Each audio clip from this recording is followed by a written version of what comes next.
Okay, today we are going to continue with the last lecture, so with local analysis, plus I hope to start speaking about summation of series in general. But okay, the last week we stopped with a story about stages. Now we would like to see one example for the works of stages. This is an important example because it clarifies very easily and what is the meaning of an asymptotic series. So let's speak about the Stieltjes integral, which is the integral from 0 to infinity of e to the minus t divided by 1 plus xt dt. So Stieltjes integral is a function of x. Okay? Now, what happens if x is 0? Just e to the minus t. We have an integral from minus 0 to infinity on e to the minus t. The answer is 1. Now, what's happened if x is, say, 1? What will be the integral? Of course, it's very difficult to calculate the integral, but what can you say about the result? Positive. The larger x is, what happened to the result? Going to 0. It is going to 0, right? Because I have to divide here by bigger and bigger number because of this multiplied by x. Okay? Now, what's happened if x is minus 1?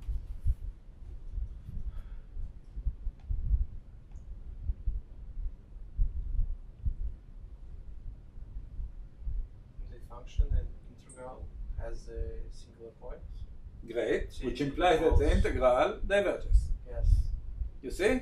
When x is minus 1, at t equals 1, which is within the integration limits, okay? At t equals 1, I will get 0 here.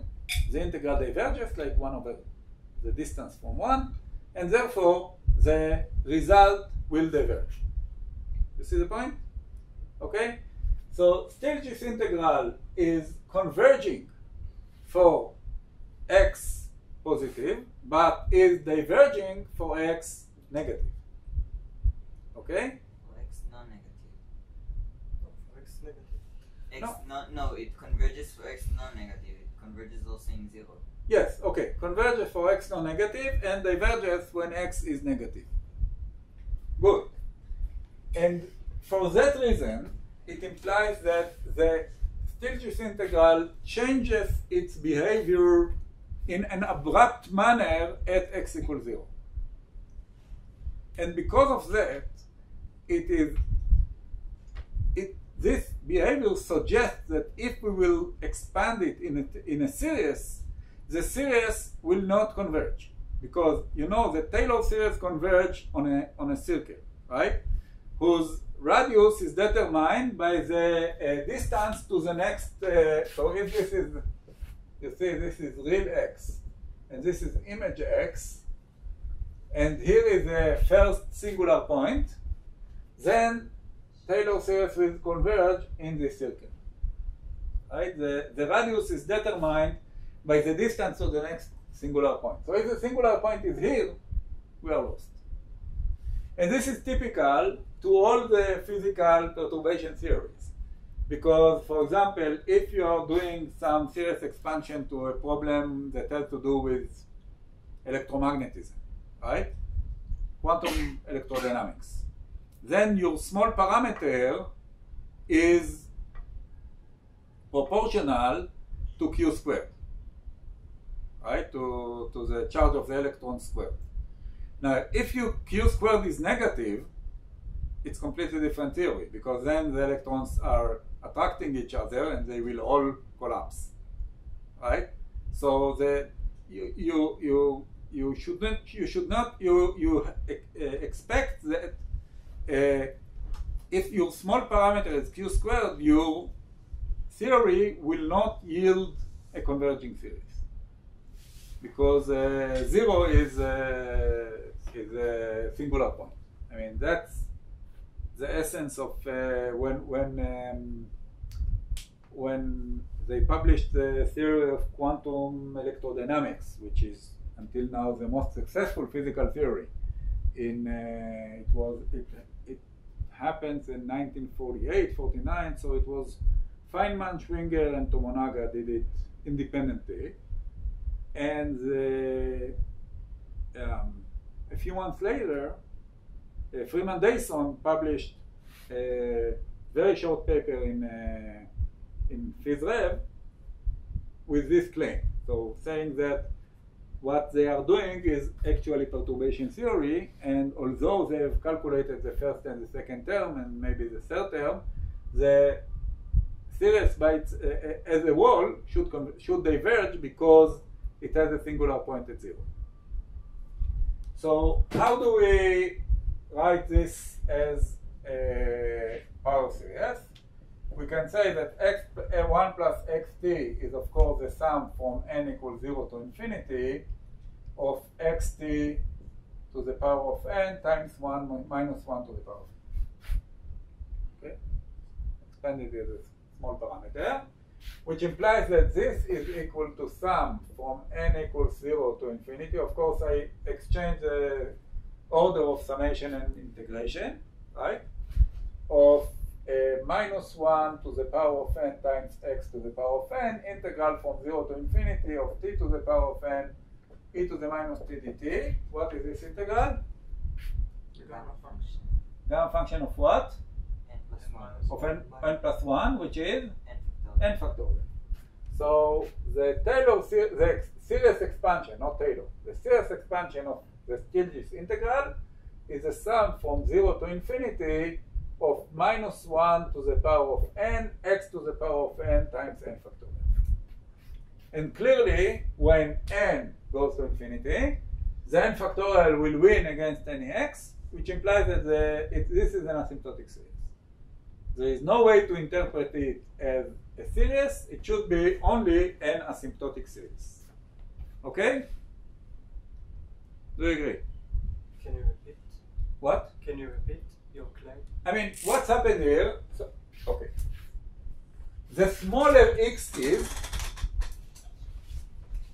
Okay, let's make some quantitative argument. N factorial is going like e to the n ln n minus n square root of n, something like that. That's a Stirling formula for factorial. Okay? Now, x to the n is going like e to the x, e to the n ln x.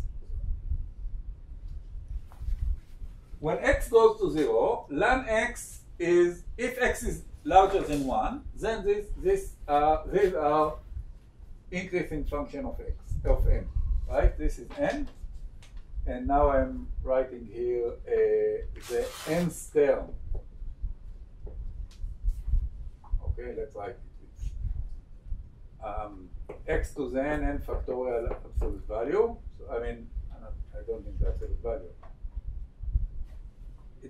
There is a minus 1 to the power of n. So okay. So the actually it's you see, it's going like that. But if I will take only the x to the n factorial and I forget about the minus 1 to the power of n, I will get something like this.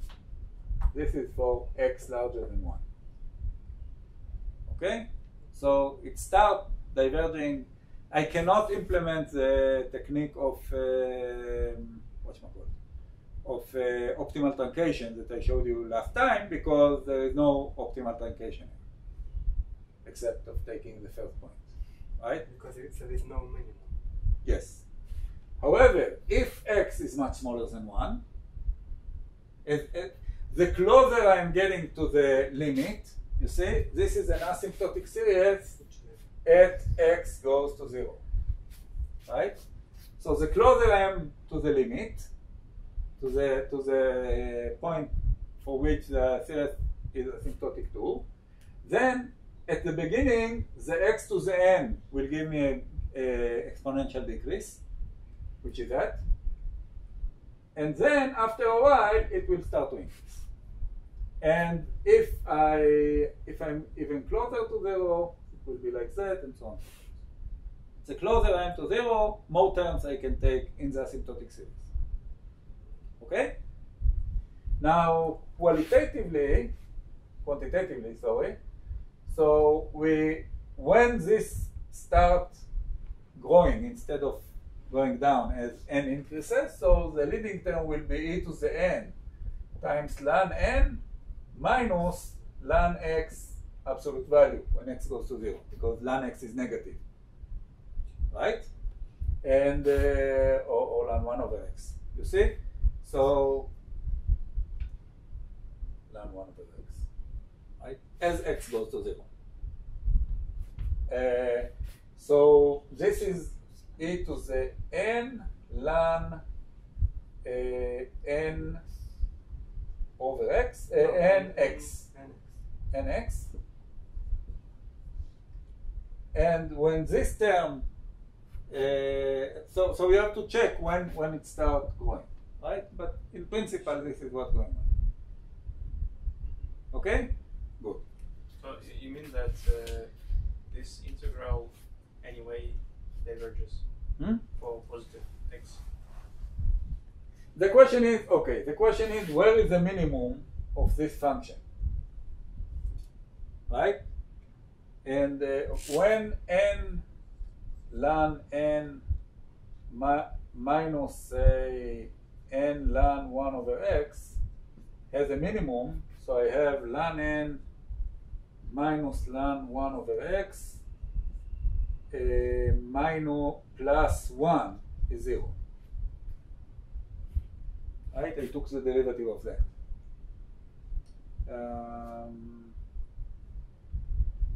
Yeah, okay.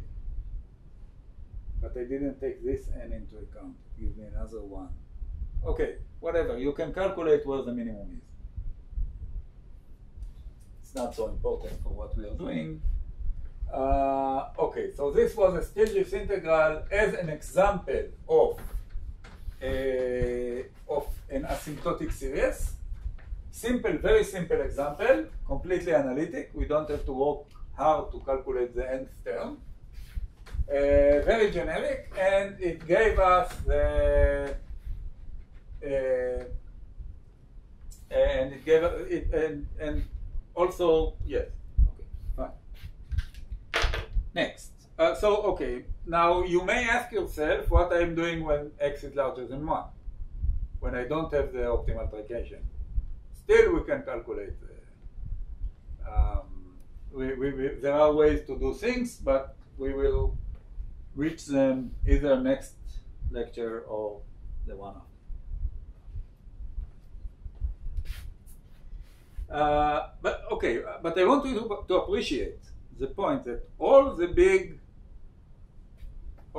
important perturbative calculations in physics yield asymptotic series, which are series that diverge. They do not converge, they diverge, okay? And then the question is, how can I extract information from it, okay? Moreover, usually, unlike here, where in 10 seconds we were able to calculate the general term of the series, the nth term of the series, right? Usually, you know, in 90% of the cases, physicists stop after calculating the first or the maximum, the second order correction. Okay? I think that who it was that got the Nobel Prize for calculating the third order correction. I forget the name, but and so not only we have diverging series, we don't know how to calculate we usually in the generic case we don't know how to calculate the general term in this series. So the question is what to do. I will explain it later. There are all kinds of black magics. Good. Next. Now let's speak about. Let's go back to our beloved area equation. Now I would like to know what's happened when. So we have calculated. We did found that Yes, as x goes to infinity, we have here e to the plus minus 2/3 x to the 3/2 times x to the 1/4, blah blah blah, times w, something that we have calculated, and y was asymptotic. This was asymptotic behavior of y as x goes to infinity. Question: what happens when x goes to minus infinity? Oscillations. Thanks. Do you know that in advance? Did you know that in advance, or I just did you I solved my homework, and I have to choose potential in the Schrödinger equation, and yeah? accidentally I use the potential like minus x squared and Good. solve it. Okay. Oscillations. So to facilitate the calculation, let's ask what is y. Sorry, this is y double prime, of course. Y double prime is equal to minus xy as x goes to infinity, just to make the minus explicit, right? We want to find the asymptotics as x goes to infinity. Okay? So, what we are doing, the same. We are writing y is asymptotic to e to the s, is equal to e to the s, because, I mean, this is just the definition, which implies that s double prime plus s prime squared is equal to minus x. We don't know how to solve this, so we replace this by the asymptotic sign, at x goes to infinity, again, at x goes to infinity. And now we can use the dominant balance technique. Right, let me save time. I will solve the secret by telling you that s prime squared is asymptotic to minus x, which implies that s prime is asymptotic to plus or minus square root of minus x, which is what? I squared of x. Right? Which implies that s is asymptotic to plus minus 2/3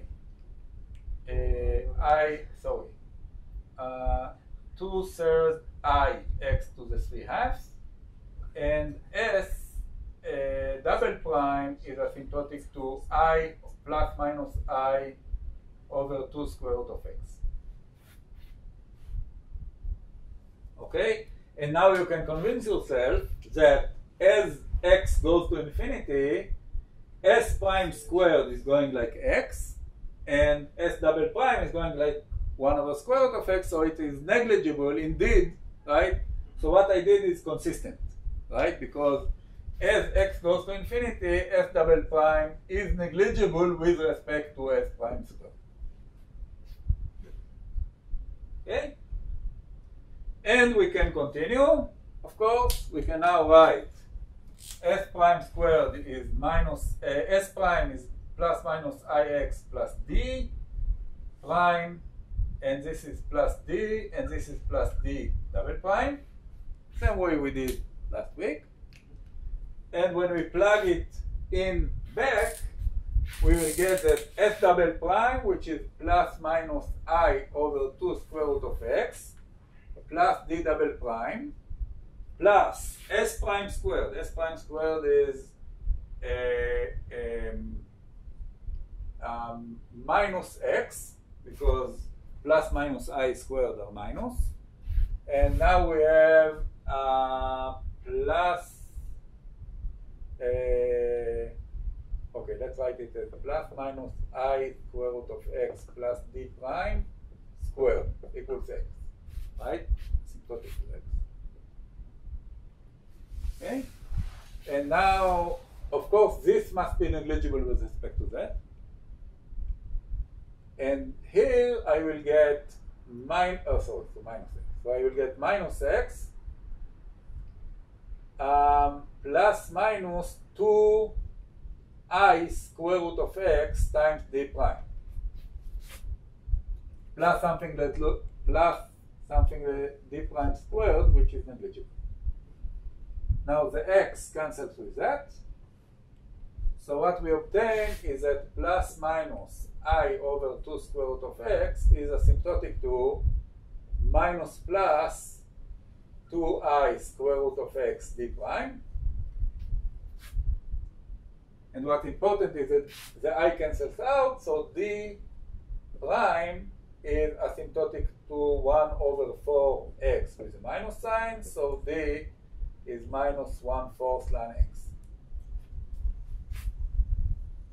Okay, and trust me that this is asymptotic, so that the next term is going like 1 over x or 1 over square root of x. I mean, it's going to 0 as x goes to infinity. So we can write now that y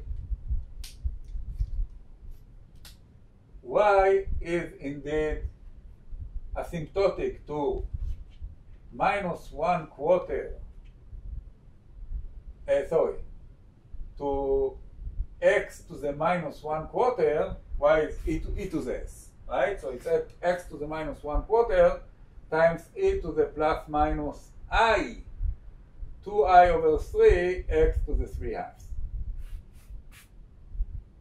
Right? These are the asymptotic. This is the asymptotic behavior of the two solutions as x goes to minus infinity. Right? I mean, this x goes to infinity, so you see what I'm saying. I mean, it's x, something like that, right? And I can put it here also absolute value, but it doesn't matter because even if I have here a minus, I have minus to the 1/4, it enters into the coefficient. I mean, I have here something, a. Right, some coefficient, and you can absorb every constant into the coefficient. But then you'll have a complex constant. Does it matter? Who cares? Now,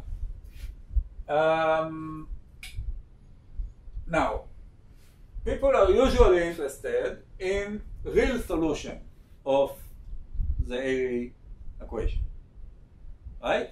So if I'm interested in real solution of the area equation, what I should do, I have two solutions that are complex, but I can very easily make a real something, because if I have e to the I something and e to the minus I something, I should add them and subtract them and get sine and cosine. What? Cosine. Right? So essentially I can write also y as some, instead of a, I will write c, x to the minus 1/4 sine of 2/3 x absolute value to the 3/2 or cosine of the same argument.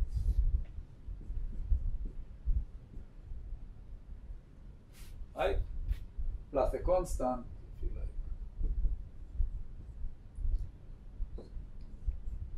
Whatever. I mean, should I need? I don't. Who cares? Yes, plus a constant. You can always add a constant. It doesn't matter. So,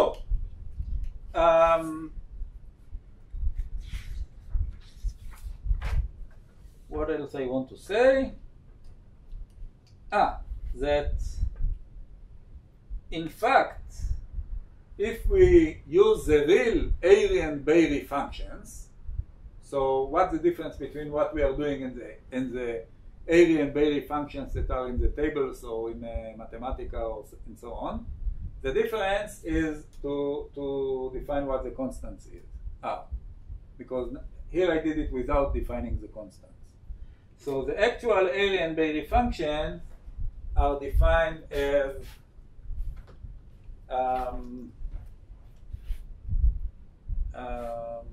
what is that? The Airy with A is 1 over square root of pi. I mean, no, this is the definition of the asymptotic behavior. The asymptotic behavior of Airy at negative x values is 1 over square root of pi times minus x to the minus 1/4. As I told you, the minus is just a numerical factor, times this, and the phase was determined by people to be pi over 4.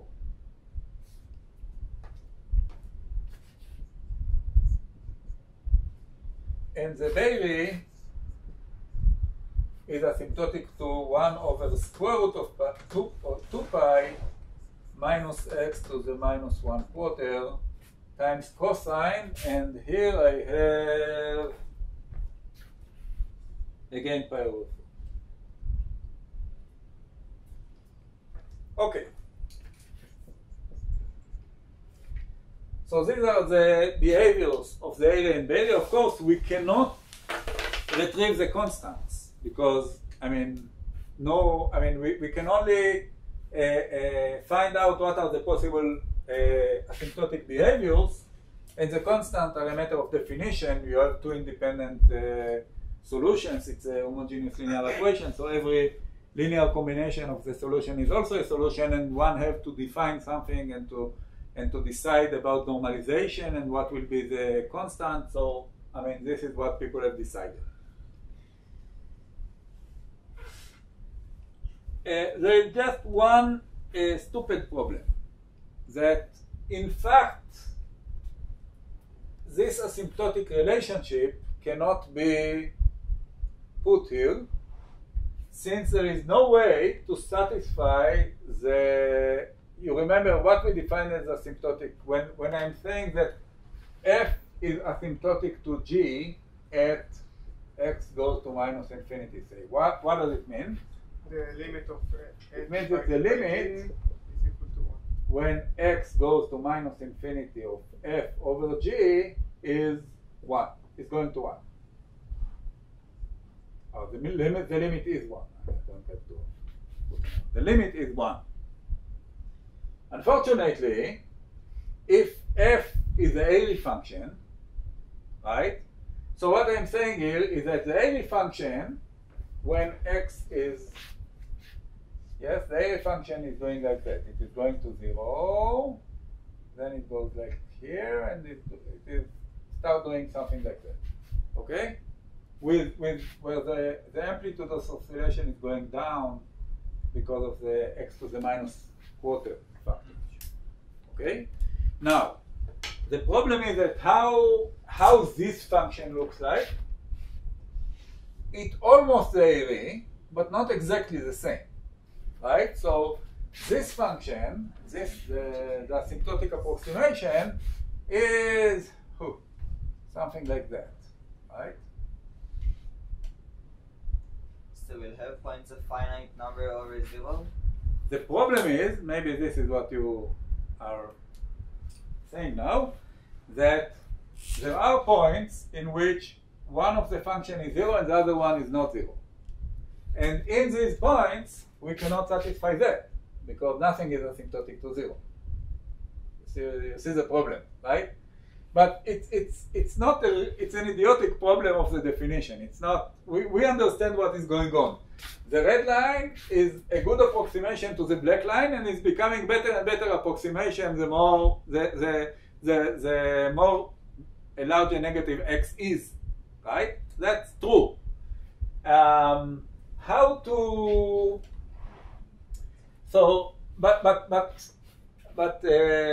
formally speaking, it doesn't satisfy the relationship, and people have invented all kind of tricky way to say that this is asymptotic without failing with the zeros. So, for example, you can say that okay, this is asymptotic to the alternating part of the AI or something, or something like that. I mean, but okay, you can read in the book of Bender. They suggest a few ways out, such that you will be able to define it rigorously as an asymptotic relationship. But for us, it's enough. We understand what is going on, right? It's okay. Next. Okay. So you have seen, what we have seen now is that the Airy and Bailey, the solutions of the Airy equation, behave completely differently, right? So we have the y double prime equals to x, y. And what we have seen is that when x goes to infinity, we have e to the plus minus 2/3 x to the minus 3/2, x to the 3/2, sorry. And here we have e to the plus minus 2i over 3 x to the,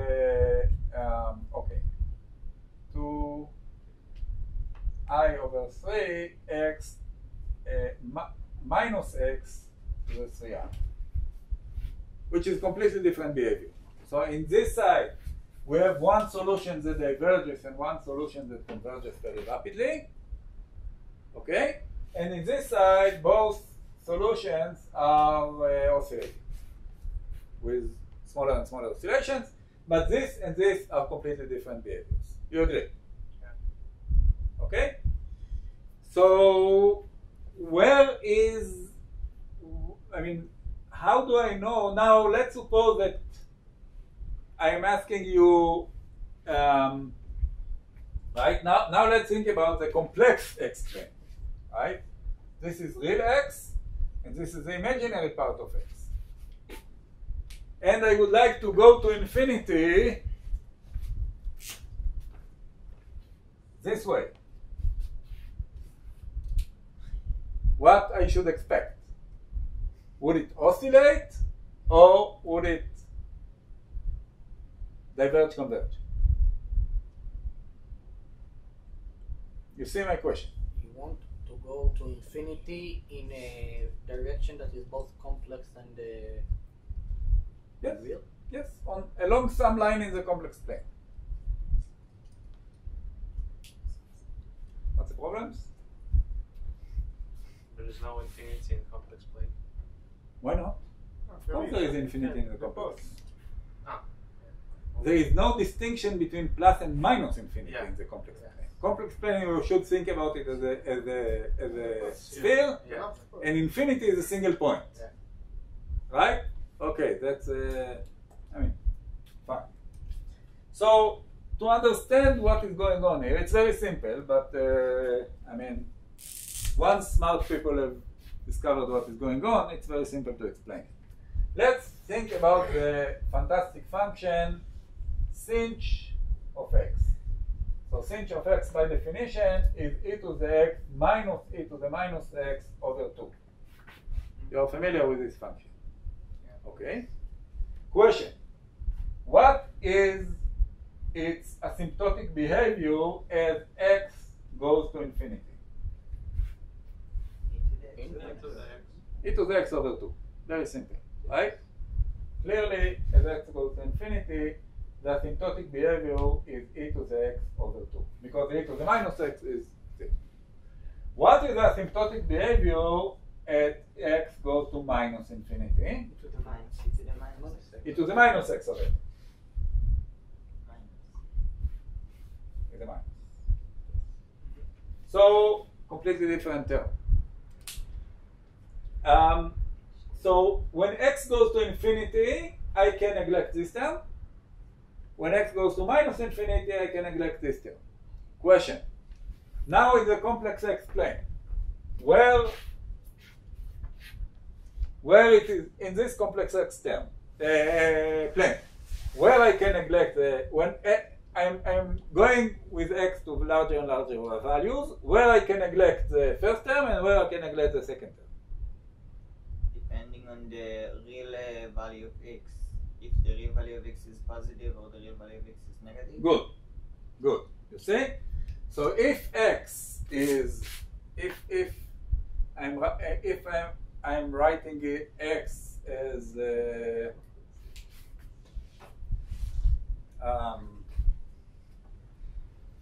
should I write it as u plus iw? Say u plus iw, right? The iw will give me, so e to the x is e to the u and e to the iw. Now the e to the iw is oscillating, right? So what's happened when x goes to infinity only depends on what happened for u. So if u is positive, it will go to infinity. If u is negative, it will go to minus infinity. Which implies that in all this region, I should take the e to the x, right? When the real part is positive, and in all this region, I should take the e to the minus x. Right? The way people like to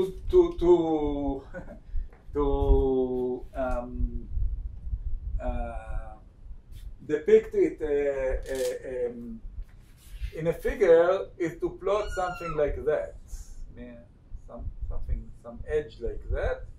But now you have to, so in this side we are taking one of them, in this side we are taking the other one, and you have to understand that this is now, you should think about it as actually it's a in this case the green thing is just the y-axis,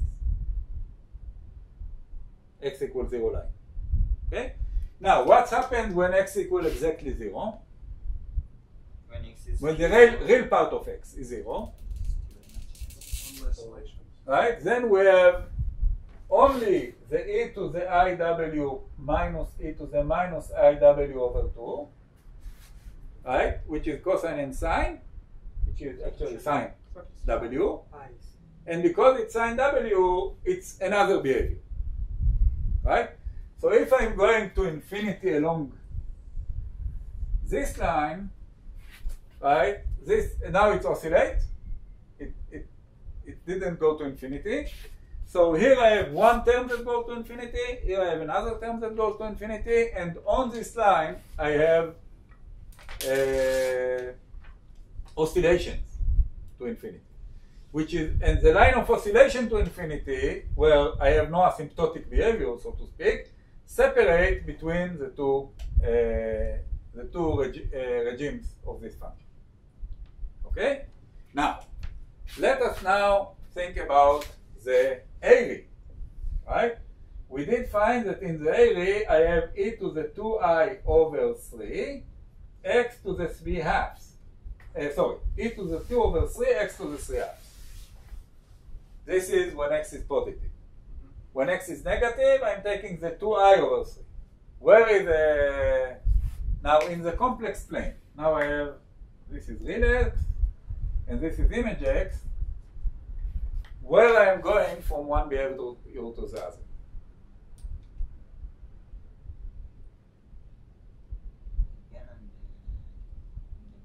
Okay? To figure out where is this point, what we should do is to find the place where for x complex, this function starts doing oscillations. X equals 0. What? X. I have plus minus here, right? Yeah. In the complex plane, what is the line along which this function starts doing oscillations? This So line. if we write x as r e to the I theta, say, okay? No, okay. Then x to the 3 halves is r to the 3 halves times e to the I 3 theta over 2. Okay? And now, when this will be equal to I, right? R to the 3 halves is, so I will write it as, that's right. I will write it as e to the plus minus 2/3 r to the 3 halves. This is real function. And now I have e to the 3I theta over 2. When this quantity is I, then the answer is pure oscillation. You see? So here's the question. What is e to the I? What is I? Theta, when theta is plus pi, 2 pi. E to the Theta. I is e to the what? to I pi over 2. I pi over 2, right? Yes. Because Plus 2. this is cosine pi over 2 plus I sine pi over 2, and cosine pi over 2 is 0, and sine pi over 2 is 1. Remember? Of course. Demo of formula or something. Okay? So when this term will be pure I, this will be when 3 theta over 2 is equal to pi over 2, which implies that theta is pi over 3, which is 60 degrees. You see? So for Euler equation, in the complex plane, I have this wedge, well, this is 60 degrees, and this is 60 degrees. Here, inside this wedge, I should use this, right? In all this region, I should use that. You see? So for every asymptotic analysis, the asymptotic analysis, unlike Taylor series, Taylor series is converging in a disk around the point. The asymptotic analysis is so successful because it may allow different behavior in different regions. It is not subject to the hard constraint of Taylor series that it should converge on a circle, on a disk, right? And this is called this phenomenon called Stokes phenomenon, and this wedge is called Stokes wedge. Okay, so wait. Stokes wedge. So for example, Wait. what? You have another problem when theta is equal to pi. We get a pure complex number too. We get minus I. Who cares? But here also we have complex number. It's not a problem. What's the problem? I mean, pure imaginary, you mean? Okay, so here is the question for you. Now,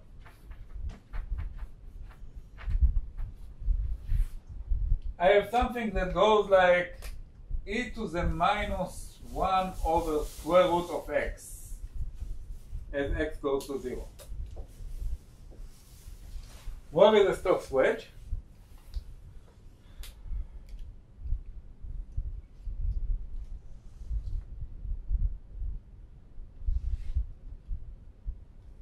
What I should do, right? If x is positive, this is e to the minus something, right? And as x goes to 0, it diverges. Okay? What should I do in order to find where in the complex x plane, again, this is real x, this is image x, where in the complex x plane this behavior stop describing the asymptotic as x goes to 0. You need to rewrite minus 1 over square root of x in terms of Great. polar Great. coordinates. So let's assume again that x is equal to r e to the I theta. Then the square root of x is the square root of r, which again is a real number. Yes, but now e to the I theta over 2.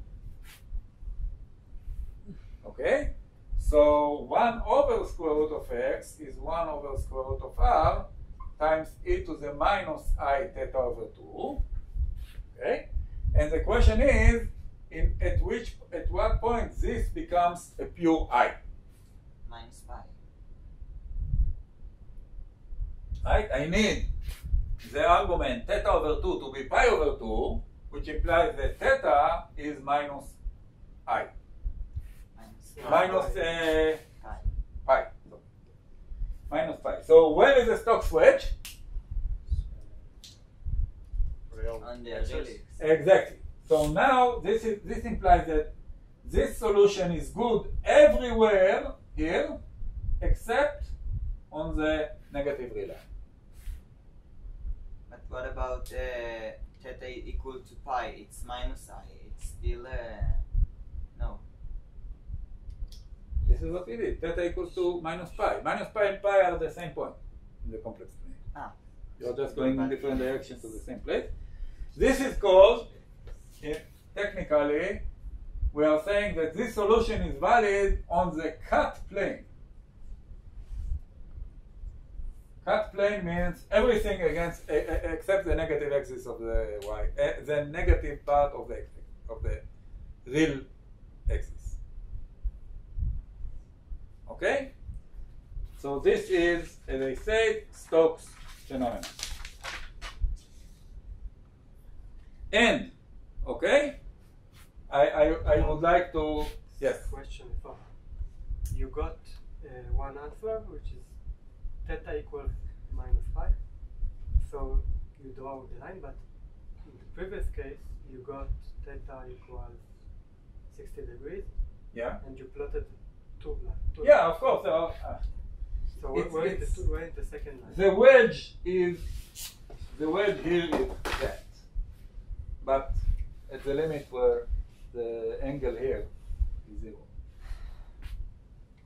These are the two lines. How is two lines? I mean, they merge. It's like in the first example, I plotted the wedge like that, but what I really meant was that.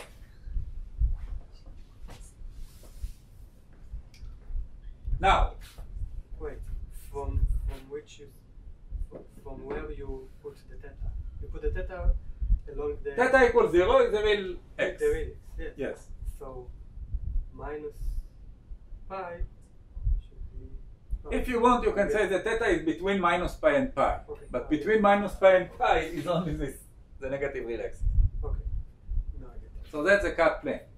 So it should be plus minus and plus. Plus minus plus.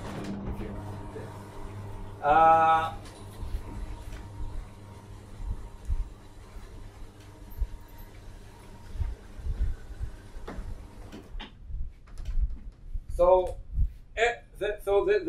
the point that I have tried to emphasize, and I will emphasize it again, is that the power, why the asymptotic analysis is so powerful, because it does not try to perform the hard mission of the Taylor series. The Taylor series want to converge on a disk, and that's why it's very difficult. Right? For example, let's think about the gamma function. You remember how the gamma function looks like? If this is gamma of x as a function of x, gamma of 0 and 1. Now here it diverges like x factorial. I mean, like the gamma of x minus 1 factorial. Okay, and sorry. Here it diverges. Now at 0, gamma of 0 is going to infinity. Something like that. Now immediately for small negative value it jumps to minus infinity, and then it is doing like that, and it goes to infinity at all the and then it is doing like that.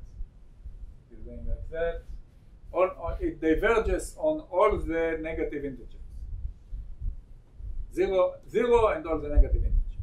This is gamma function. Now, what can you say about 1 over gamma of x? Note that, sorry.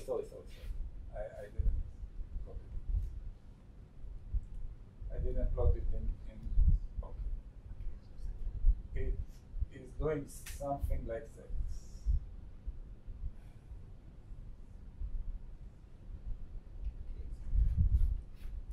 Because what's important, gamma of x has no zeros. It never cuts zero. Now, because it has no zeros, 1 over gamma of x is an entire function. It's analytic everywhere for every finite x, which implies that it must admit a Taylor series x to the. However, think about the 1 over gamma of x. It is doing horrible things, right? Because on this side it have maybe a decent behavior, but here it is 0 on every on 0 on every negative integer, and it is oscillating like hell between them, right? So for Taylor, this is Taylor series. It does converge, but if you start trying to calculate gamma of 5, right, you will see you need to use like 1,000 terms in a Taylor series in order to get a decent approximation. This is a problem. Gamma of 5 won't work because it's on the right side. Doesn't matter. That's the problem. Doesn't matter because it have to adjust this an such that it will approximate gamma of -5 too. I mean, it converges on a disk, right? So this is a very difficult mission, and it's quite an instructive exercise. I did it once to try to find out, or to ask Mathematica to find out what are the ANs, and you get horrible expressions. And you calculate the first 100, and you see it converges very extremely slowly. Why? Because what the Taylor series is trying to do is a very difficult task. And the reason why asymptotic analysis is so powerful is because it doesn't try to do that. Instead, there is this Stokes phenomenon that is telling you, it approximates this side by this behavior and this side by that behavior. Okay? Good. Okay. Finally for this topic, I would like to explain what we should do when we have an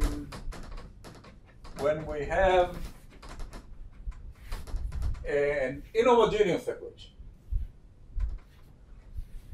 So for example, let's look at the fantastic equation y double prime is xy plus 1. That's an inhomogeneous differential equation. Okay. What we know in general about the inhomogeneous differential equation?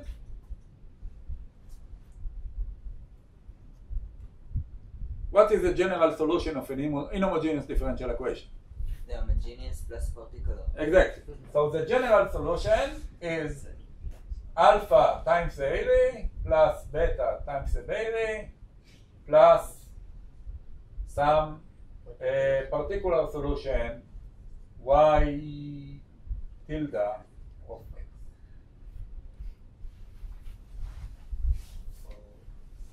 Okay? You can use variation of parameters to decide y tilde, no? What? Oh, exactly. So, if we are interested in the asymptotic of this as x goes to infinity, we know that the asymptotic of this, we know that the asymptotic of that. Okay? So we know that this is, I don't know, x to the minus 1/4 e to the plus 2/3 x to the 3/2, and this is, sorry, this is minus. And this is x to the minus 1/4 e to the plus 2/3 x to the 3/2, and this is plus f.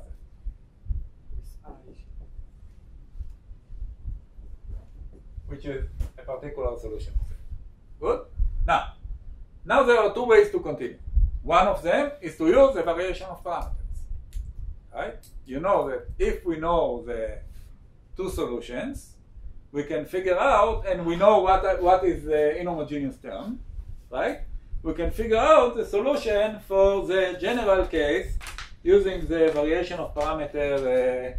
So we are going to write something like y tilde, the special solution is minus y1 of x times the integral up to x of y2 of x times f, which is f is 1 in our case, divided by the Wronskian, plus y2 of x integral up to x, sorry, this is t.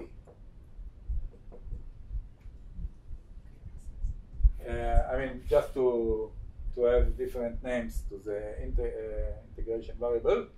And here I have 1 by of t, f of t divided by w of t dt, right? Something like that, where w is the absolute value of the determinant of y1, y2, y1 prime, y2 prime, right?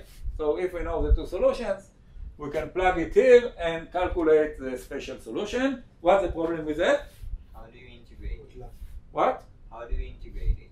I mean, exactly. Good luck, right? If you put Ailey and Bailey instead of y1 and y2, it's a horrible task. To plug it to Mathematica and it starts crying, and I mean, try doing that. It's not recommended and highly non-recommended exercise. Instead, what we want to do, of course, is to use asymptotic analysis. So we would like to write y double prime is asymptotic to, or y double prime plus xy minus xy is asymptotic to 1. Now, how many, now I want to do detail balance. Of course, I'm not going to do detail balance with this and that. Why? Because then I put aside, I spilled the baby with שפכתי את התינוק עם המים, כן? My only goal is to take care of this, to understand what is going on with this term is important. So I have actually two options. One of them is to say that xy is asymptotic to -1 at x goes to infinity. And the other one is to say that y double prime is asymptotic to 1 as x goes to infinity. What are you going to choose? So let's see. If this is true, then y is asymptotic to -1 over x as x goes to infinity. You see? And is that consistent? Yes, because then y double prime is going like 1 over x cubed, which is much smaller than y. On the other hand, if I'm choosing that, then y is asymptotic to a plus bx as x goes to infinity. Ax squared plus b. Sorry, yes, but in any case, even more. Y prime is a plus bx, so it will be ax plus bx squared, right? And of course, then xy is much larger than y double prime. So this is inconsistent. This is consistent. So to the first term in the asymptotic series is y is going like -1 over x. Okay? So what I'm doing if I want the next term, I'm doing the same ugly trick. So I'm saying y is asymptotic to -1 over x plus d. Y prime is asymptotic to 1 over x squared plus d prime, and y double prime is asymptotic to -2 over x cubed plus d double prime. I plugged all this garbage here, and I get y double prime, which is -2 over x cubed plus d double prime minus xy. So x times -1 over x is -1, is minus x, so it's 1 plus 1 minus xd is asymptotic to 1, right? Now the 1 and the 1 cancels out, of course, because this is what we have satisfied in the last step. The d double prime is of course much smaller than 2 over x squared by definition. So what I have gotten is that D is asymptotic to minus 2 over x to the fourth power. And therefore, the first two terms in the solution are y asymptotic to minus 1 over x, minus 2 over x to the 4, and can you guess what will be the next term? Minus 3 over x to the 7. Yeah, the x to the 7 is right. I don't remember, but something divided by x to the 7. Actually, you can very easily get the general form, the form of the general term in this asymptotic series.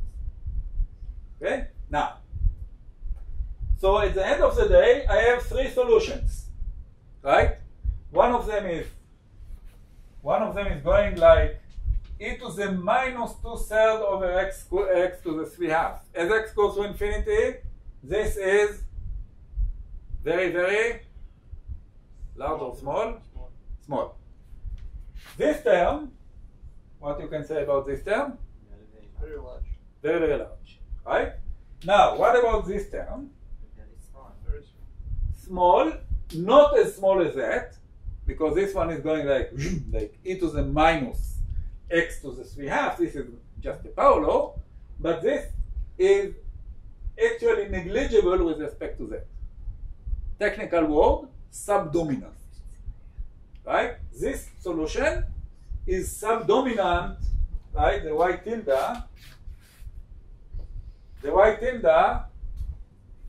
is subdominant with respect to the Bailey, the x to the minus 1/4 e to the 2/3 x to the 3/2. So if I have some mixture of these three solutions, and I'm going to infinity, which of them I'm going to see? The A. Only the Bailey. Bailey. Only the Bailey. Both the Bailey and the special solution are subdominant, and you are not going to see them in the asymptotic limit as it goes to infinity. However, this is good statement for mathematicians, but not for physicists. Why? Because as physicists, we usually impose boundary conditions saying that at infinity, the function should go to 0. For example, in solving Schrödinger equation. Right? We want things to be normalizable, so we are asking our wave functions to go to 0 at x goes to infinity. Right? The only way to satisfy this is what? Is to assume that beta equals 0. So that this term goes away. And when this term goes away, the dominant term as x goes to infinity is the special solution.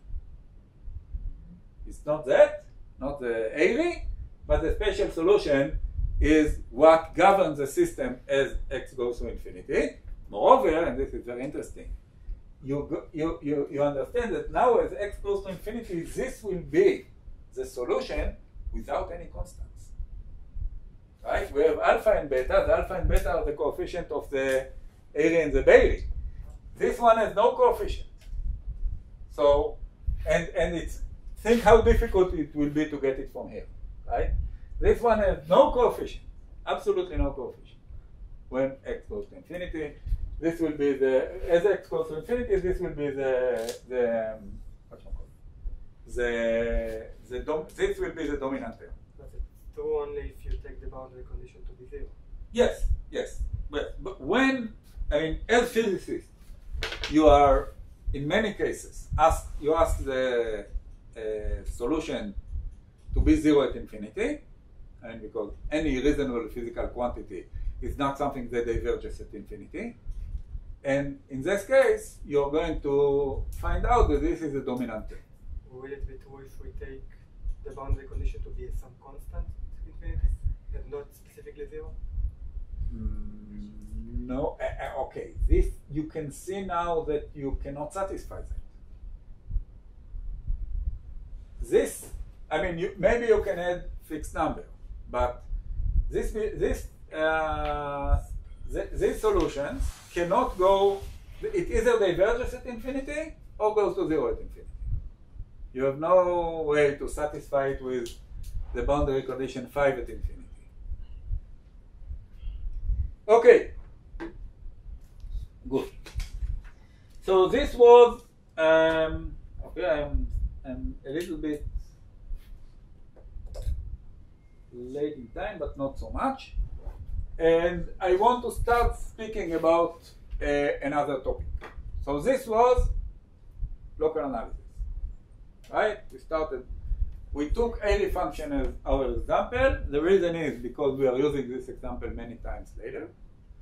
And we have analyzed the behavior of this function close to a regular point at 0, but then we move to analyze it close to an irregular singular point, and we've obtained all these fantastic results. Now, as I say, we end up in all these cases with asymptotic series. And so I am doing now, I'm stopping the general program of perturbative expansion and having a small parameter and expanding things in the small parameter, where here all the local analysis, a small parameter is a distance from the singular point, right, or from the point we're expanding about. And instead of that, let us now think about series by and large. And I would like to start with, so the next topic is the summation of series. We are going to start with simple series, and then for the moment I'm thinking about summation of converging series, right? So we want to sum converging series. Okay? Here in this part of the lecture, I would like to show you two tricks that have to do with summation of converging series. These tricks are not so much important nowadays when you can use computer to calculate the millionth term of the series very easily, but they give us the inspiration for what we will do later. And it's nice to know these tricks. Okay, let's start with the following series. 1 minus 1 half, okay, 1 plus 1 half plus 1/3 plus 1/4 plus 1/5, and so on. What is the sum of this series? Minus 1/12. What? Minus 1/12. No. It's a harmonic series. This is the harmonic series. And what is the sum of this series? Infinity. Infinity. Infinity. Nothing. Okay. So this is not a converging series. Okay. So let's.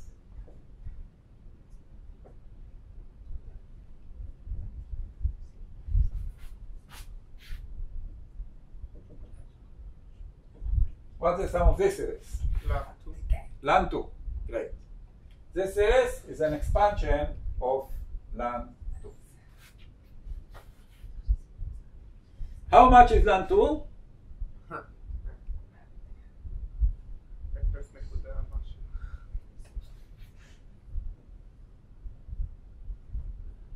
Okay.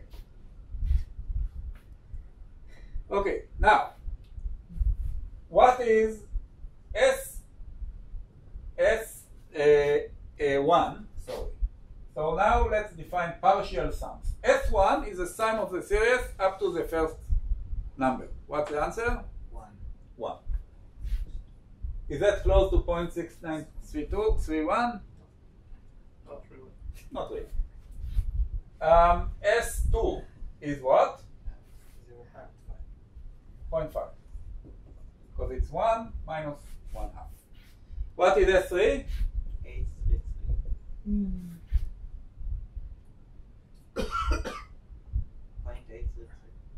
0.833. S4?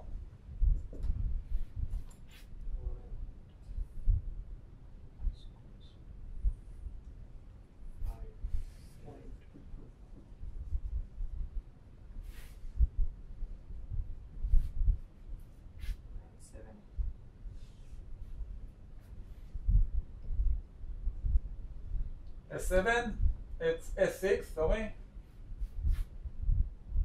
You can calculate it. 0.6166. You announce some tricks. What?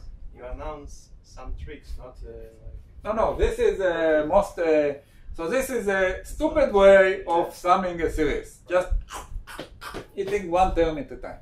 Okay? So S7 is 0.759. And S8 is 0.6345.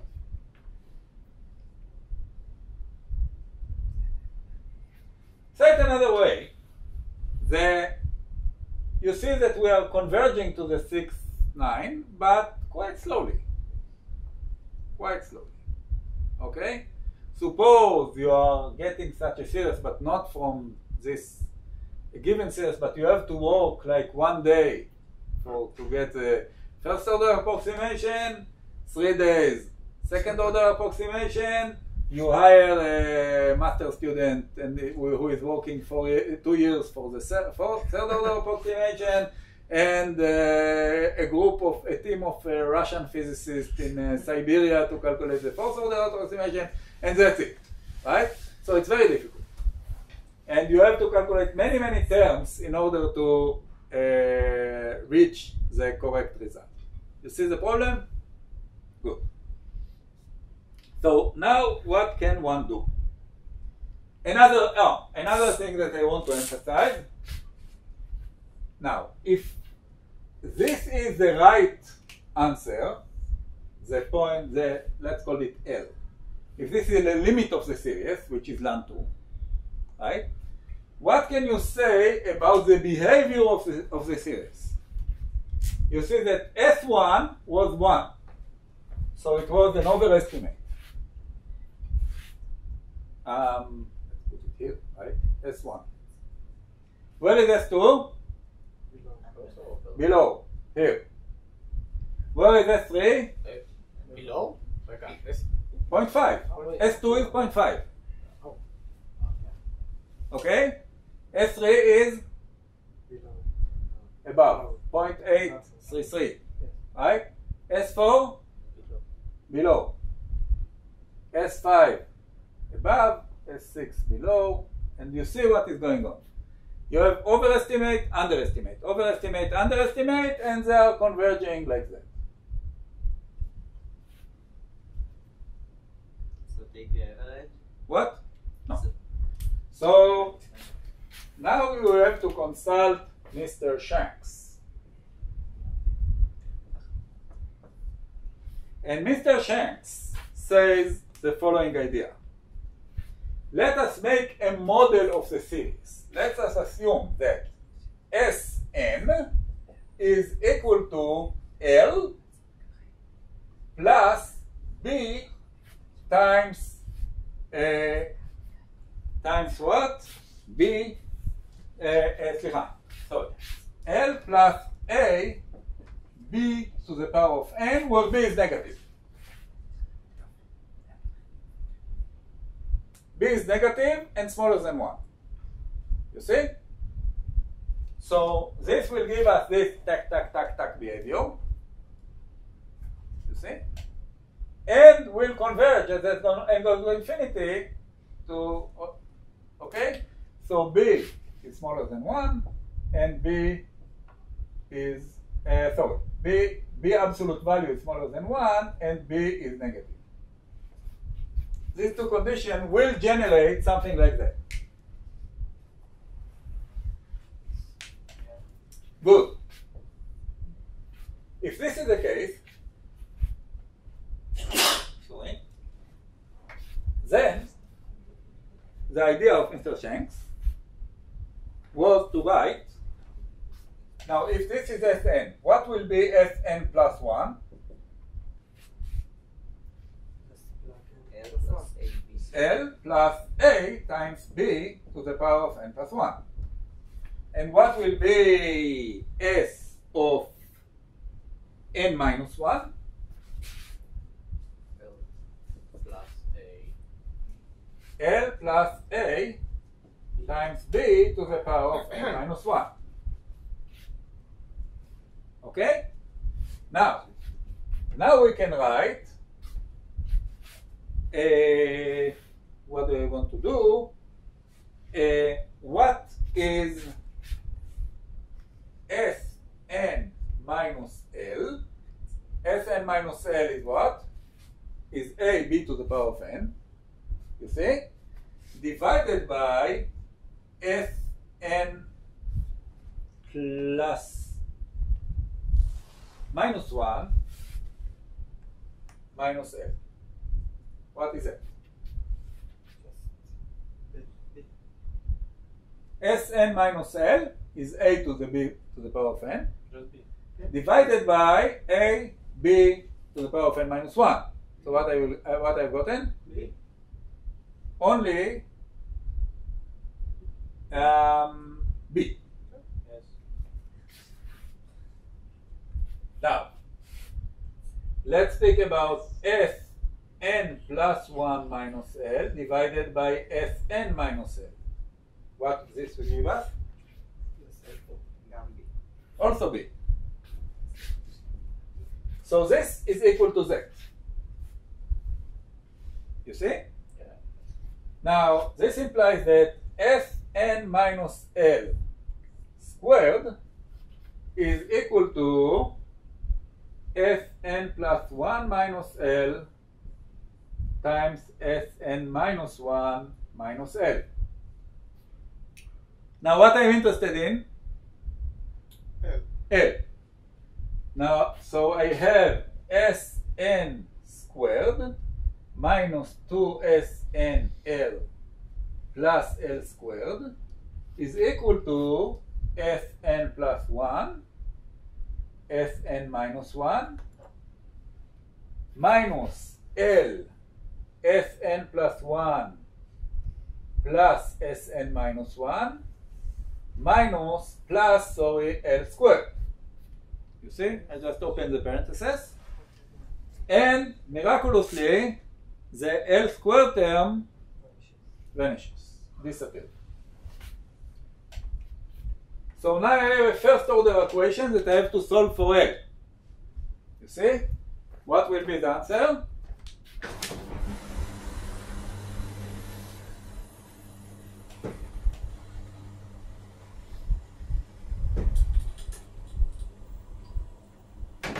What is it?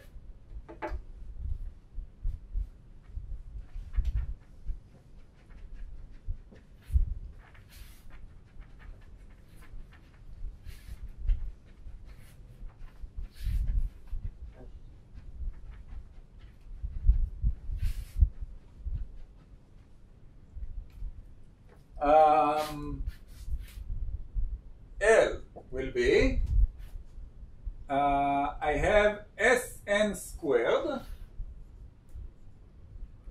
minus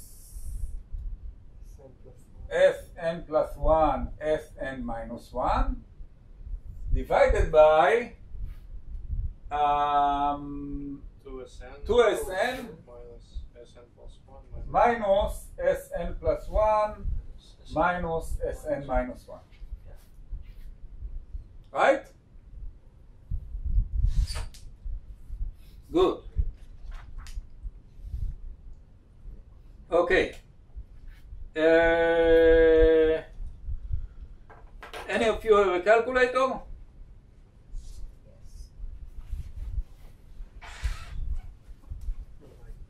Let's start. What is the minimal effort that will allow me to estimate L using the S's? That's 3. I have to calculate the first 3. Right? So N will be equal to 2. Okay?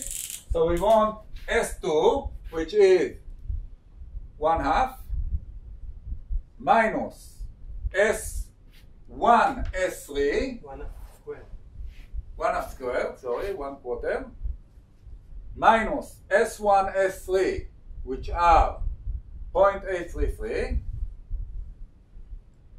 divided by 2S2, 2s2 is 1, minus s1 minus s3, which is 0.833. Altogether, we have 0.833 minus, we have 1 minus 1/4 divided by 0.833. How much is that? 0.699879.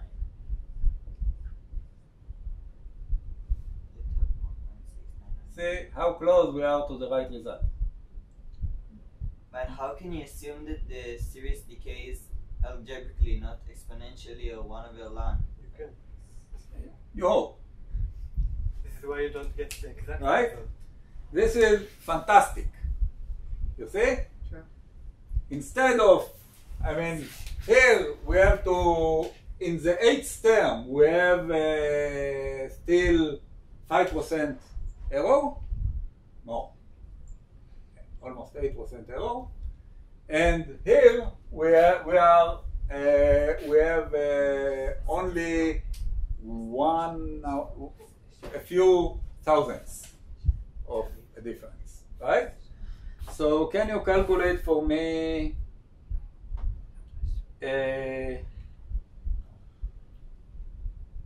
what do you want?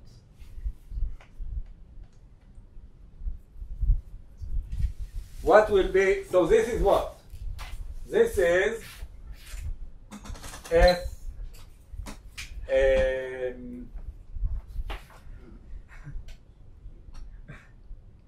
S2. Right? This is a Shanks based on the n equals 2. So n equals 2, 3, and 1. What will be the Shanks of 3, which is S3 squared minus S2 S4 divided by 2S3 minus S4 minus S2. Can you calculate it?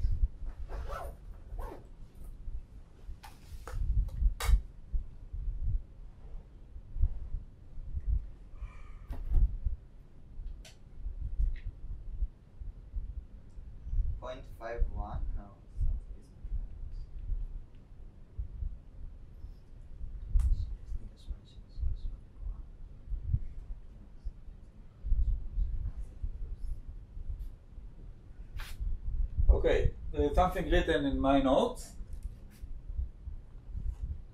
What I obtained is 0.6904. 0.6902. That would be.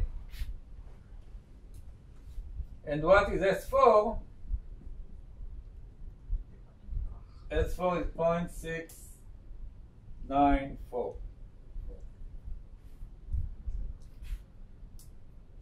Right? So it converges very fast to the correct result. Moreover, if you want to be even more tricky, what we should do? לעשות לזה... Shanks the Shanks. Right, exactly. So now our next approximation, instead of calculating S5, we will write S3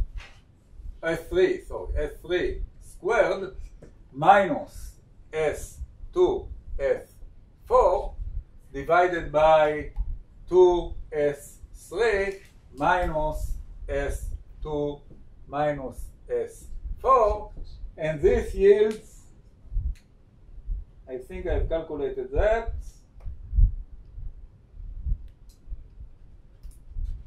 no, it isn't written here.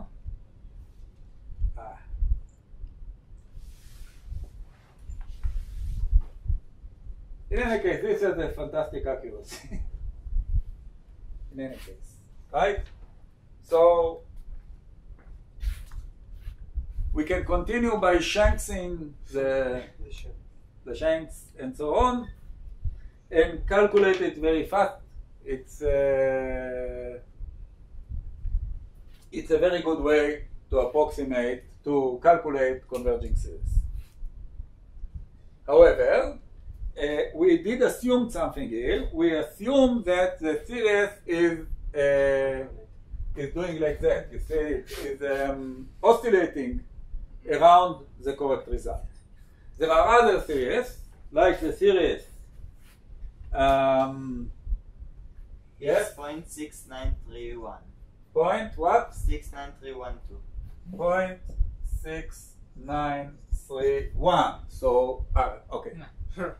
Now I have to calculate more terms. This divided by ln 2 is 0.999963. Okay, so you see it's a 10 to the minus 4 or something difference. Okay. Now, what's happened if we have sum from n equals 1 to infinity of 1 over n squared? Do you know how much is this? This is very famous one. Pi squared over 3 or 4? 6. Okay. Okay. This is pi squared over 6. It's a zeta function of 2, if you like. Yeah. Right? Pi squared over 6. When Euler, I think it was Euler that discovered that, it was a big scandal because people didn't understand how could it be that the ratio between the diameter and the circumference of a circle has to do with who knows what. Okay? And it is still a mystery, right? Try telling somebody that the height of people is behaving like a Gaussian, is distributed like a Gaussian, and the Gaussian is e to the minus x squared over 2 sigma squared divided by square root of 2 pi sigma. Because Right. it's circular. So, no, this is not a circle. Anyhow, so this series, unlike the series that we have shown before, if this is pi squared over 6, right? If this is pi squared over 6, then this series is going like that.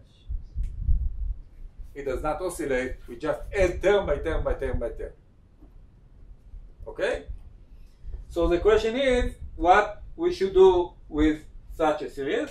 Again, there is a very simple way to, I mean, it's like Shanks, but for series that do not oscillate, but converges like that. And now it is due to Richardson. But I have no time to speak about that. So next week, I will tell you, first of all, about Richardson, who was perhaps the most important physicist you never heard about. He invented the weather, actually. Before him, there was no weather.